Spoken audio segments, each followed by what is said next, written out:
Welcome back to the Tuesday edition of the Garden Basics with Farmer Fred podcast.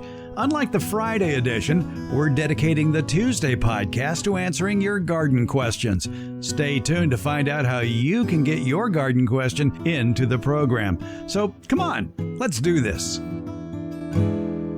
We like to answer your garden questions here on the Garden Basics podcast. Debbie Flower is here, America's favorite retired college horticultural professor. And if you have a garden question you'd like answered, there's a lot of ways to get them in. You can call or text us at 916-292-8964. You can leave an audio question without making a phone call via SpeakPipe. Go to speakpipe.com/gardenbasics. Email is fine. Send it to fred@farmerfred.com.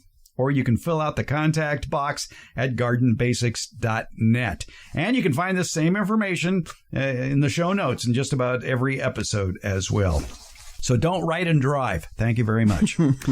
All righty. Evan writes us from San Jose, which is south of San Francisco. Very mild climate. Used to be an area of a lot of fruit orchards way back when. Now it's the tech hub. And $1 million 2-bedroom homes. Right. Yes.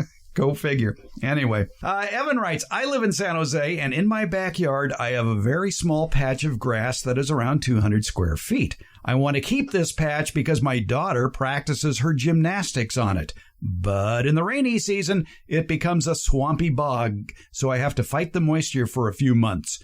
During that period, I tend to aerate it with my fork quite a bit. Usually I spend 15 minutes aerating it each week to help it dry out and decompact it. I usually only disturb the top 4 to 6 inches of the soil, but I'm starting to worry that I'm doing too much. Is it possible to aerate a lawn too much? Can you recommend any non-destructive ways to fight moisture and compaction on a small lawn? My first question is, if you're using a fork, you're not aerating the soil. You're compacting the soil. Just pushing it to the side. Yeah. Creating holes, but pushing it to the side, which is causing compaction on either side of that And hole. maybe more drainage issues. Maybe more drainage issues. I assume he's having success, or he wouldn't be doing this over and over and over again. Well, it's a fork that he doesn't give details about the fork. I'm picturing a garden fork. Yeah, and that's just tines. Tines, right. Yeah, as opposed to tubes. Yes. Aeration should be done with tubes, hollow tubes that take out a chunk of the soil and whatever roots are in it. And they look, if you've ever seen goose poop, what they take out of the hole when they're aerating with a hollow tine aerator looks like goose poop. Yeah, if you want to aerate, I still like the idea of renting an aerator because as it picks out those cores of soil, the device also ejects them on top of the soil. And you want to be able to do that. I think with a hand aerator, it's 2 motions. You plunge down, and then when you bring it back up, you have to eject the cores. It's a lot of work. That's a lot of work. And Evan, you're working too hard. Right. And then once it's hollow, you use a hollow tine aerator of some sort to aerate the soil. You want to collect those goose poops. They're about the size of my pinky finger, 3 inches long and maybe quarter to a half an inch across, and smash them up so that they're just loose soil, and then rake them in over the top, or rake in some sand, something that would hold those holes open and allow air and water to move through them. And I guess you could do that with a spreader of some sort. I know that in a lot of situations where you're rehabbing a lawn and you're dethatching and aerating, that's the other thing you might consider too, if you haven't, is dethatching your lawn. But in people who have, it's usually sort of a rhizomatomus, is that a word? Rhizomatous. Thank you, rhizomatous or stoloniferous lawn. Yes, very good. Thank you. That can tend to build up a lot of dead material below the surface that you don't ever see until you bring in a dethatcher, and all of a sudden you've got 2 cubic yards of dead lawn material to dispose of. And that can help drainage quite a bit as well. Right. So those typical grasses that would have that problem are bluegrass, Bermuda grass, and creeping rye. No, actually, I was thinking of creeping red fescue. No, red fescue. Yes, that's what I was thinking. It's usually a creeping grass. A creeping grass, exactly. Yeah. They fill in really well. If you're a golfer, you would love that because it fills in your divots you make, but it's a harder grass to maintain because of those stems that crawl across the surface and under the surface of the soil. Fortunately, Evan, it's only 200 square feet, and maybe you can get through what you're calling aeration process in 15 minutes a week. But I have a funny feeling you're just compacting the soil. Right. So my first question after reading his question is, what's causing the flooding? Is the lawn in the lowest part of the landscape so that water is flowing to it? Is it clay soil so it just takes a longer time to drain and we're getting more storms that are dropping a lot of rain in a short period of time, and clay soil absorbs water very slowly? So is that the problem? Or is it a perched water table, meaning there are soils with two different types of textures on top of each other, which often happens in new housing developments because they build the houses and they scrape the land clear. Then they build the houses and drive heavy equipment all over the property around the house. And then they bring in, without touching that now compacted soil around the house, they bring in some sort of topsoil mix and throw sod on it. And so you've got the sod, which is always grown in a very loose soil, and then whatever they brought in, which is typically a very loose soil, and then this very compacted soil beneath it, which would slow down water penetration. So if you can figure out what's causing the problem, it's easier to fix it. One way to do that would be to take out a fairly sizable core of your existing lawn and use a flat-headed shovel and go make a little square, maybe 8 inches by 8 inches by 8 inches by 8 inches, and go down about 8 inches, and then bring up that whole block and see what it is. And look at the layers. Yeah. I wouldn't be surprised that there is this layer of dead stuff right under the green stuff. And then you're going to have the loose soil, and then you're going to have the compacted soil, and you want to say, well, how deep do the roots go? And if the roots are just going around the top, because who wants to go into compacted soil? Right. Well, that might be the issue right there. Right. And the damp season is the time to do it because the soil it'll be easier to dig and it'll stick together better when you pull it out. So if that's the case, then you've got to create some penetration, some breaks, some open spaces between the top of the soil, the stems we were talking about that you would aerate and dethatch to get rid of, and the soil below. So vertical core aeration might fix that. As your fork tines only go about 4 inches deep, so does vertical core aeration only go 4 inches deep. If that doesn't do the job, if your soil layers are deeper than that, the compacted one that you need to break open is deeper than that, then you're going to have to dig holes in places and allow the water to drain there. Yes, or hardscaping. Yes. Well, there's one other process that may work, but it will take years. It was golf apparently was invented in Scotland. I am not a golfer. Maybe your wife knows this, but according to my turf professor at UC Davis, golf was invented in Scotland, and the best golf courses were right on the coast. I guess they're called the moors. I'm not positive about that. But the reason they were so good is that the soil was quite well drained, and sand would blow up from the beaches below and basically top dress the lawns every year with just a little bit of sand. And that is healthy for a lawn to top dress. There are reasons to do it. Usually the reasons are to either apply nutrition in the form of a compost or composted manure, and to fill in holes. If you've got a lumpy lawn, then you can fill in holes. You can do it every year. You can do it probably twice a year, but you're only applying 1/4 to 1/2 inch of top dress. And the top dress media, the soil, needs to be very close to the soil the grass is already growing in. The texture of the two need to match. So good luck. Yes. So you may have to buy topsoil at a topsoil place. You can mix it up to 1/3 to 1/2 with sand, horticultural sand, and just spread a layer 1/4 to 1/2 inch over the whole lawn. The grass will grow up into it. It will root into it.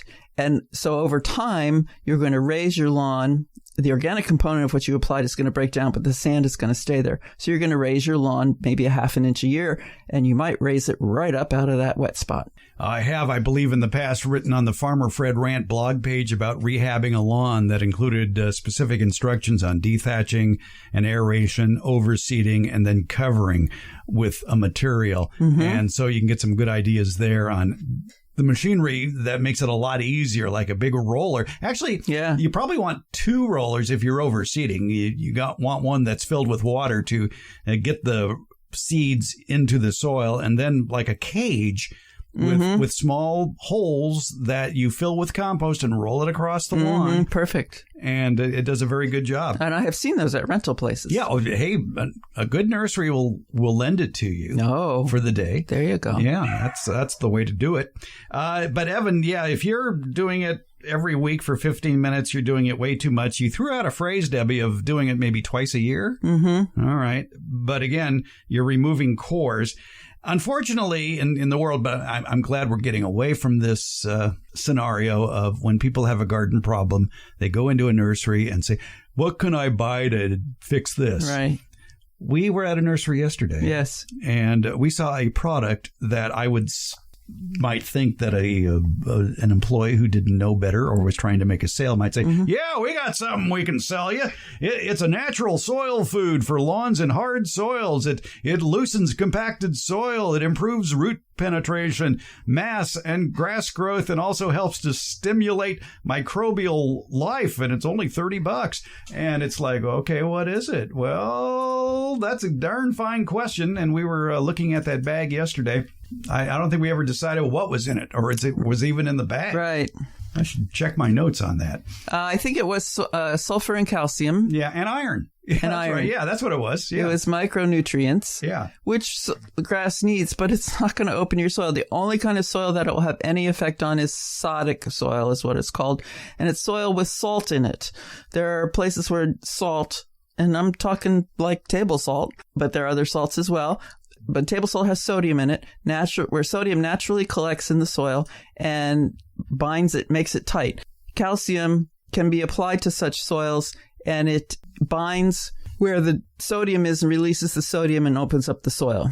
And typically you apply calcium with sulfur because calcium will greatly change the pH or the alkalinity and acidity of your soil, and sulfur will prevent that from happening with this application. So there's only one very limited situation where this product is going to do anything other than provide nutrients. You'd be better off spending your money on a fine compost and rolling that over the lawn. Yes. And I was saying that process, the top dressing, can be done twice a year. I wouldn't dethatch and aerate more than once a year. Okay. You want to do the top dressing when the grass is actively growing. Mm-hmm. I like to top dress in spring, when the forsythia shrubs bloom. That's typically when the soil is warm enough for the spring weed seeds to germinate. And I like to top dress to cover up those baby seedlings so they can't find the sun and they don't grow. I love horticultural phenology. That's what, yes. Yeah, and that's what it is. It's you do garden chores based on what's in bloom, right, or what's happening in the garden. And the forsythia bloom usually happens late winter, early spring, when the soil is just getting warm enough for things to germinate. Or you find you're mowing the lawn more often. Yes. There's that too. And most lawns, we don't know, Evan, what type of lawn you have. So it could be a cool season lawn. It could be a warm season lawn. Yes. And San Jose, I would guess, would be a cool season lawn.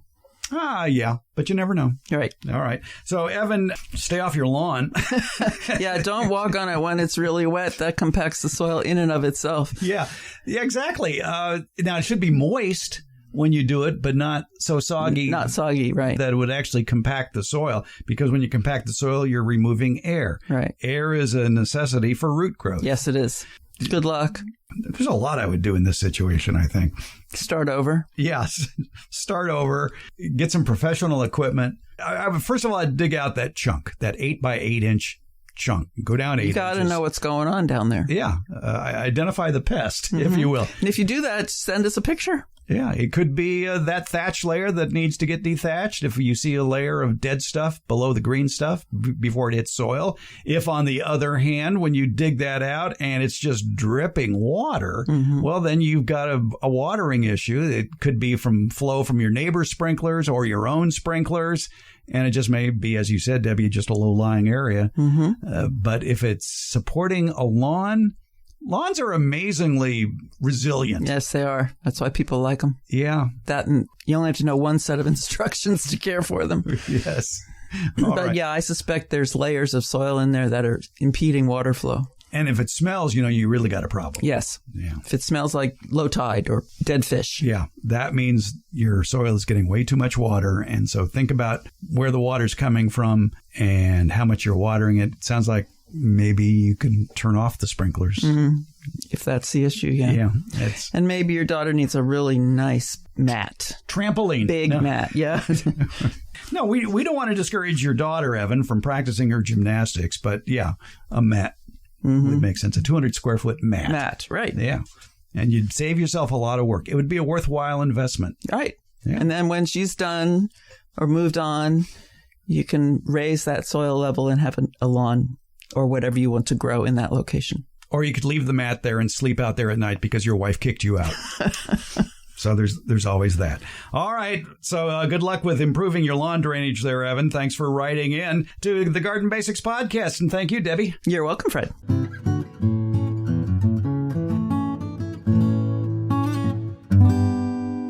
We're talking with Anita Clevenger here in the perennial plant section at the Fair Oaks Horticulture Center, and Steve from Granite Bay, which is in Placer County, just a little north of Sacramento. He says, I enjoy your podcasts and presentations. Who would you recommend I contact with specific questions regarding my perennials? I try online searches, ucanr.edu, local garden centers, but receive varying answers. And this time of year, I'm putting together frost-sensitive lists and pruning lists of when and how much.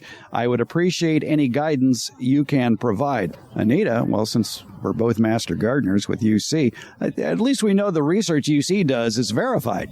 Yes, it is. And this demonstration garden that we're standing in the midst of at the Fair Oaks Horticulture Center has many plants that UC recommends. They have their list of all-star plants that are good for valley gardening, and we display many of them. Our first thing that we look at for resources is the UC resources. We create some of our own. For example, we have a garden note on grasses and how to cut them back. And we have lists of what the plants are that we have here. And each plant that is out here has a label. So you can see how it grows. You can see how we take care of it. And you can look it up online if you want further information. One of the advantages of the water-efficient landscape is it is open 365 days a year from dawn to dusk. And so you can always walk through and observe what is happening here.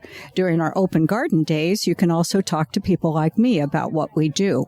And that would include pruning information, frost-sensitive information, the best time of year to do things. In fact, if you make a regular habit of coming out here like on a monthly basis, you can get a pretty good idea of what you should be doing in your garden every month.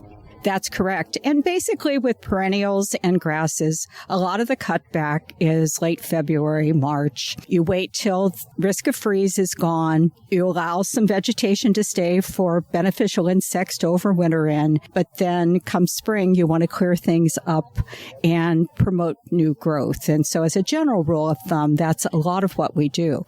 And I do want to mention there is a Sacramento Perennial Plant Club, and that meets down at McKinley Park at the Shepherd Garden and Arts Center. So it is a city-centered place, but we have members from everywhere and speakers from everywhere, and that is a great group to get that sort of advice from.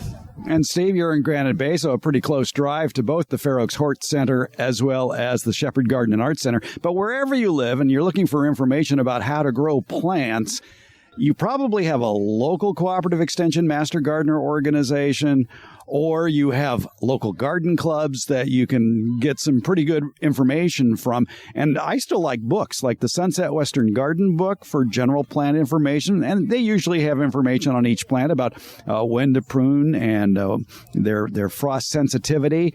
But if you want more details about pruning, one book I really like is the Pruning and Training book that is produced by the American Horticulture Society, which contains more plants than you could ever think about and what they exactly need. You know, you mentioned something that ticks me off when I see it this time of year. We're now in early February, and I see people cutting back their ornamental grasses. And I'm thinking, oh, those poor ladybugs that are probably spending the winter in there, they're going to be exposed to more cold weather. And as you pointed out, ornamental grasses are best cut back after all danger of frost. And again, the overwintering aspect for the insects, as well as they're just beautiful. The plumes of the dried grasses this time of year provides much more interest and movement in the garden than you generally have. So when you cut them back, you just have these little bare spots. And so I like to keep them both for appearance as well as from environmental reason. But there are warm season grasses that start to grow when the weather gets warm, hence the name.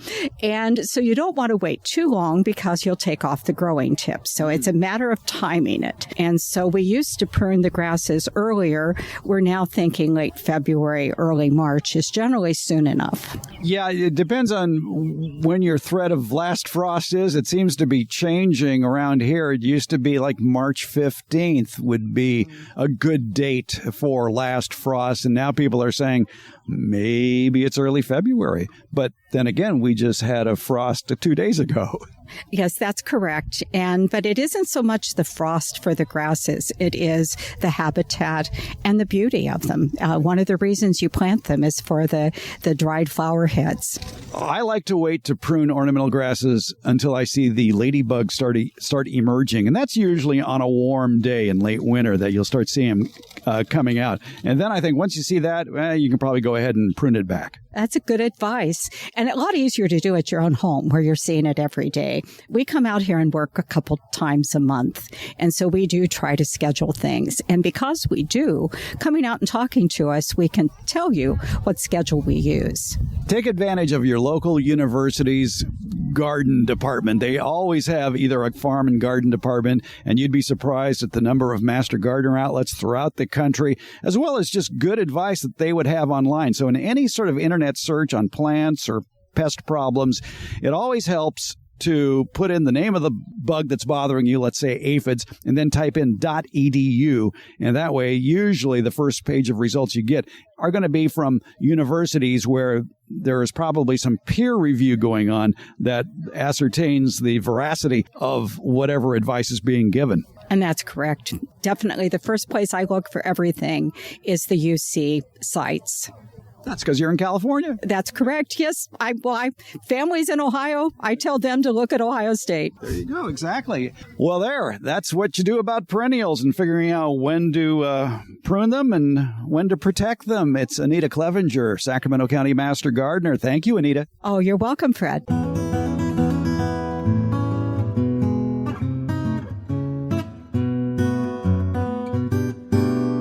Want to leave us a garden question? You'll find a link at gardenbasics.net. Also, when you click on any episode at gardenbasics.net, you're going to find a link to SpeakPipe. You'll find it in the show notes. And when you bring up SpeakPipe on your computer or smartphone, you can leave us an audio question without making a phone call. Or you can go to SpeakPipe directly. That's speakpipe.com/gardenbasics.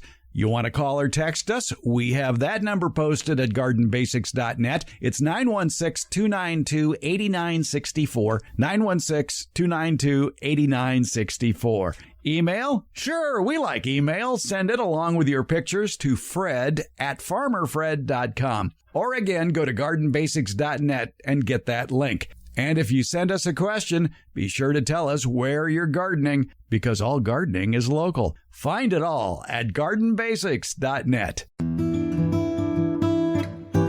Garden Basics with Farmer Fred comes out every Tuesday and Friday, and it's brought to you by Smart Pots and Dave Wilson Nursery. Garden Basics, it's available wherever podcasts are handed out. For more information about the podcast, visit our website, gardenbasics.net, and that's where you can find out about the free Garden Basics newsletter, Beyond the Basics. And thank you so much for listening.